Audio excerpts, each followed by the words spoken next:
Look, I'm an immigrant, right? So I'm America's my adopted country. Yeah. And so I'm always pay attention whenever I hear all this stuff that people say, America was built by immigrants.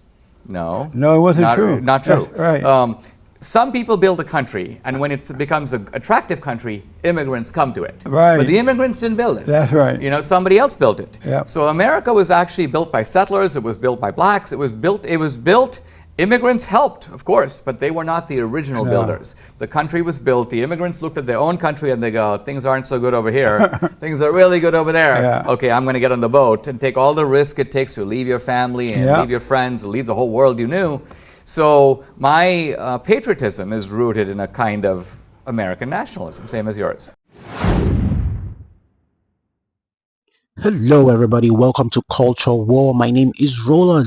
This very interesting interview, Jesse is going to be interviewing DINESH the SOUSA. I hope I pronounced that right. He's a political commentator and also a filmmaker. He talks about so many things. Talks about the origin of progressivism, the Democrat Party, how it all started, and all the mind games that they play to manipulate the American populace. Also, he talked about the fact that immigrants didn't build America. Yes, immigrants did build America. It has a very interesting take. I want you to listen. If you've not subscribed to the channel yet, what are you waiting for? Hit the subscribe button and turn on the notification bell to get more videos like this. Without further ado, let's get straight into it. Welcome to the Fallen State. I'm Jesse Lee Peterson. Thank you so much for being with me. I have with me in studio on the set of the Fallen State, DINESH the SOUSA, and I've interviewed him before on my radio show. And it's an honor to have you here in person. DINESH is a filmmaker, author, and his latest film, The Death of a Nation, that comes out on August 3rd, 2018. Thank you for coming. Good to be on the show. I totally appreciate it. Are you nervous? No. Are you not nervous? No. You better be. No, I'm kidding. Congratulations on this film. Thank you. Yeah, I saw it. It is very, very, mamma mia, interesting.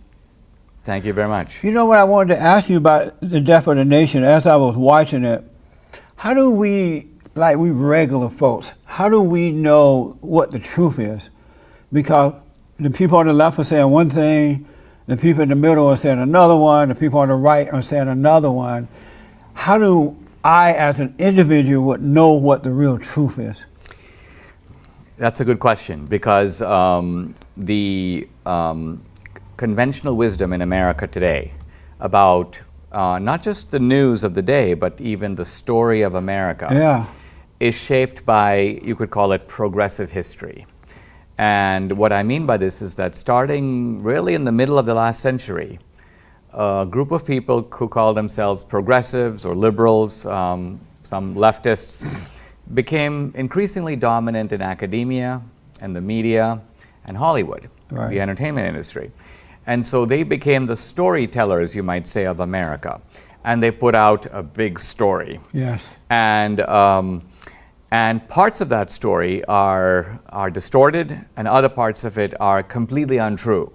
But the conservatives who figured that out never had big enough megaphones to contest it. Right. And so this is the reason I got into movies. I've been most of my career a writer, a scholar, a think tank guy, a speaker.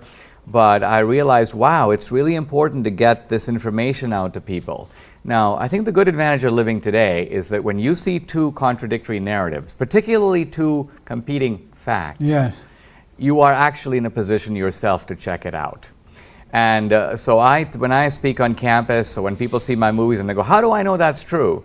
I go, focus on the factual part of it and then look it up. And today you can get information pretty quickly as long as you know where to look.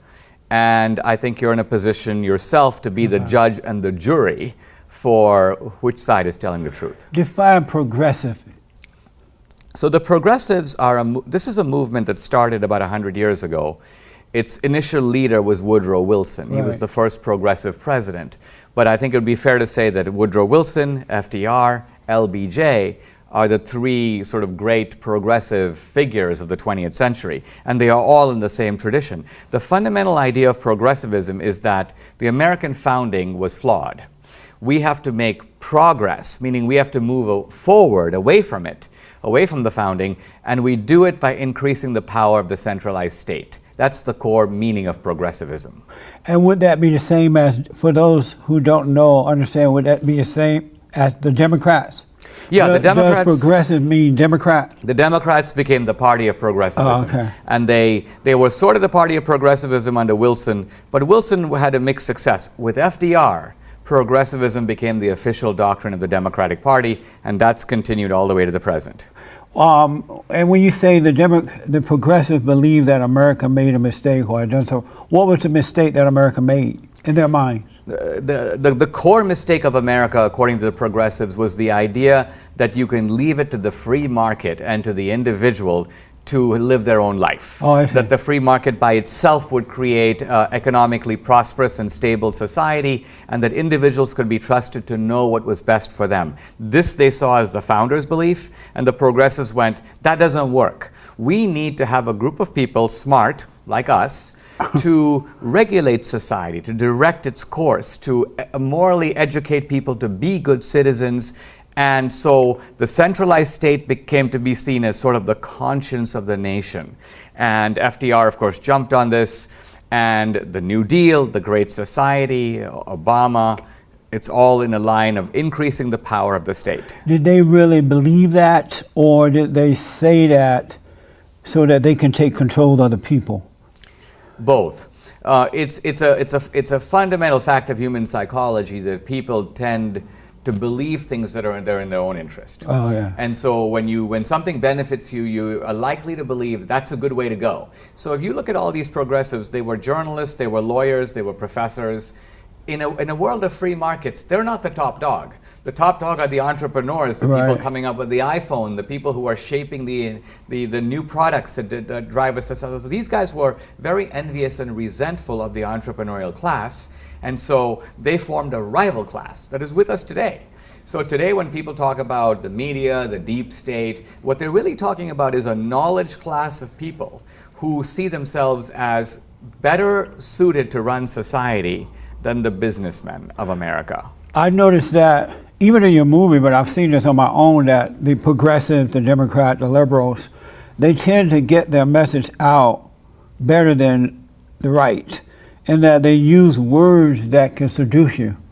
You know, they'll change the word. If one word doesn't work, they quickly change it to something that if you're not aware, you would identify with the word, and then you'll find yourself going along with them. Have you noticed that? Yes, and you have to see, look, if a guy goes into business, right, he's making oil or he's making soap, his concern is with the product. Right. And his concern is making sure that this product, the iPhone, fits into your pocket, is easy to see, you can text on it, you can do this, you can do that. Now, the progressives come out of the knowledge class. Their product is words. That's what they traded. Yes. So they've become very good. They're very good at it. Yeah, and they also recognize the power of emotion. So many conservatives foolishly say, oh, well, I want to stay away from emotions and just give you the facts. This whole immigration debate, they understand that the way to fight the immigration debate is not to argue about statistics and data. Do immigrants contribute to American productivity? No. What they want is they want to show a picture of some guy in a uniform pulling a kid away from its mother and go, look at these horrible, evil people and what they do. The children, you're absolutely right. And then you get caught up with that emotionally and find yourself agreeing with the Democrats going against your own interest. Right, because the Democrats almost appear to be in this episode the party of family values, calling for family reunification. So they're very good at it, and we have to get better at it. And so again, when I make movies, I recognize that movies should be entertaining. They should be emotionally powerful. Yeah. They should be funny, if they can be. They should be eye-opening. They should make your jaw drop. They should be moving. They should inspire you. That's how the death of a nation is. It's very, very interesting. You want to watch the whole thing. Why is it that the people on the right are not as, because they do try to give out all these stats and all this stuff, and then when they don't give them out, the people on the left say, you're not giving stats. What are your proof, right? And so it seems as though the people on the right are trying to appease the people on the left, where the people on the left does not appease the people on the right. What is wrong with the people on the right? Well, you know, I think it's important to realize that when you're in a debate with somebody, and I've done a lot of debates, I've debated Jesse Jackson, Walter Mondale, many others over the years, you're not trying to convince your opponent. Right. Right? That's you're right. trying to convince the middle guy in the audience who is on the fence. Yeah. So many conservatives, they miss this. So the left hits them with all this stuff, and half of it is a trap. And they feel like, I got to convince that guy. And No, you you do. don't have to convince that guy. What you have to do is appeal to the hypothetical man in the middle and make arguments that will win that person over. So I think that you need knowledge, you need data. I mean, that's why I write the books that go with the movie. My Right. book, Death of a Nation, it has all the footnotes, all the references. So I show all the shocking stuff in the movie. I mean, there's a meeting of the senior Nazis, and they're passing the Nuremberg laws, which discriminate against Jews. And they've got in their hands the democratic Jim Crow laws. Right. That was amazing to see that. And that's not in any textbook. It's because the textbooks are written by progressives today. They leave it out.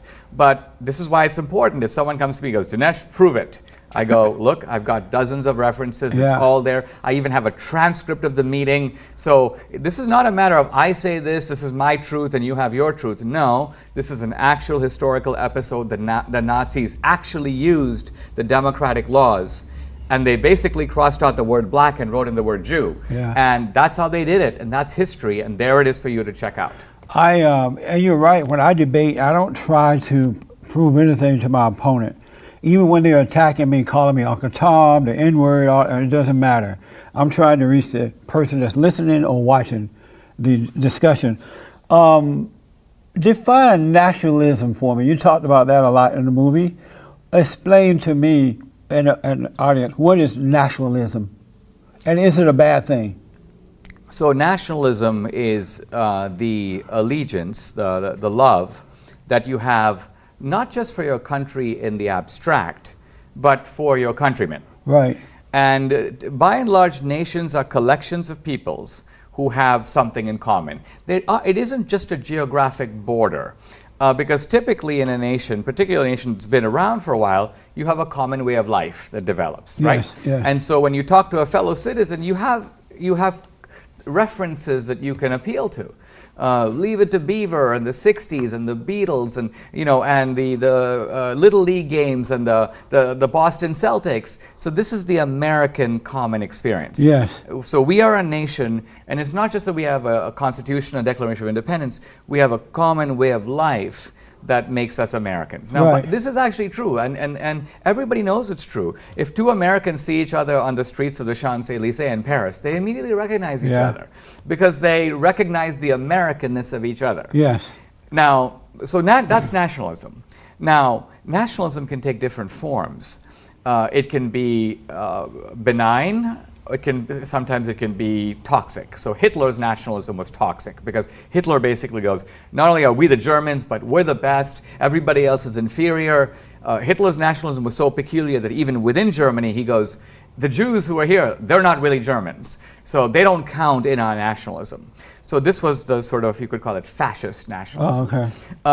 But Gandhi in India was a nationalist. Right. Mandela in South Africa was a nationalist. Winston Churchill was a nationalist. So when people try to say Trump is a fascist because he's a nationalist, that doesn't make any sense. Right. You have to prove he was a certain type of nationalist. And in fact, if you ask what type of nationalist, well, Hitler called himself a national socialist.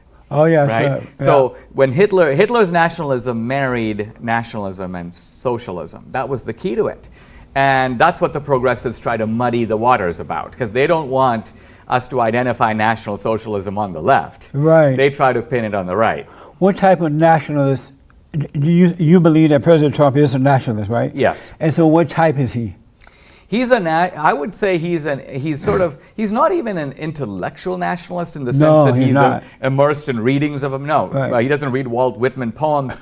No, he is an instinctive nationalist. And by that I mean he's a guy who grew up in Queens. He likes America. He likes the American people. He likes the American way of life. He's a patriot.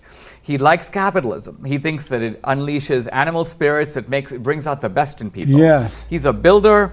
So I think that's Trump's nationalism. Now, the left tries to portray Trump's nationalism as racial. And the way they do that is they go, he's against Muslims, he's against immigrants. Now, first of all, even if it were true that Trump was against Muslims, Yes. that's not racial because Muslims are not a race. Right. But if Trump is saying, I'm not against Muslims, I just don't want dangerous people coming in this country, there's nothing racist about that. Right. That's right. Now, Trump makes a distinction between the legal and the illegal immigrant, right? Now, if all the illegals were non-white and all the legals were white, then you could make an argument that he's making a racial line. Right. But the fact of the matter is, America lets in 1 million legal immigrants every year. Most of them are coming from Asia, Africa, South America, the Caribbean. So they're not white. So Trump is not drawing a racial line. Right. And you'll notice that whenever the left covers immigration, they always blur the line between the legal and the illegal. They'll say things like, Trump is sending, immigrant children home. Right. No, he's not sending immigrant children home. He's sending the children of illegals. Who shouldn't be, That's right. So that's a totally different thing. And that's why I say Trump's nationalism is actually a multiracial nationalism rooted in the American experience. I see things because I was raised that way. I think I'm a nationalist because all my life I believed in America. I believe in entrepreneurship. I love my country. I want to put my country first. And that's what attracts me to President Trump is that he believed the way I believe. And so when he said he was running, I said, right on, this man will become the next president. So am I a nationalist, and can a black person be one? Yes, and so can a non-white guy like me. Look, I'm an immigrant, Yeah. right? So America's my adopted country. Yeah. And so I'm always pay attention whenever I hear all this stuff that people say, America was built by immigrants. No, No, it wasn't true. Not true. That's right. Some people build a country, and when it becomes an attractive country, immigrants come to it. Right. But the immigrants didn't build it. That's right. Somebody else built it. Yep. So America was actually built by settlers. It was built by blacks. It was built. Immigrants helped, of course, but they were not the original No. builders. The country was built. The immigrants looked at their own country and they go, things aren't so good over here. Things are really good over there. Yeah. Okay, I'm going to get on the boat and take all the risk it takes to leave your family and Yeah. leave your friends, leave the whole world you knew. So my patriotism is rooted in a kind of American nationalism, same as yours. Explosive interview. Like I told you, I'm so impressed. This guest was very, very, very educated and full of knowledge. This knowledge a lot of Americans need to know about it. Please, if you can, to help educate other people, other Americans, please share this video. I beg you, share this video. Very interesting one. I'd like to know your reaction. In fact, I'll be doing a part 2 because this is just a clip of the interview. I'll be doing a part 2 of this interview. He talked about so many more explosive selling points that will help open the eyes of Americans, so I want you to share this video, and also if you've not subscribed, please hit the subscribe button and turn on the notification bell to get more videos like this. And also you can support the channel by becoming a member, and also you can give out super thanks. Thank you so much. My name is Roland. I'll see you in part 2 of this. Until then, stay blessed.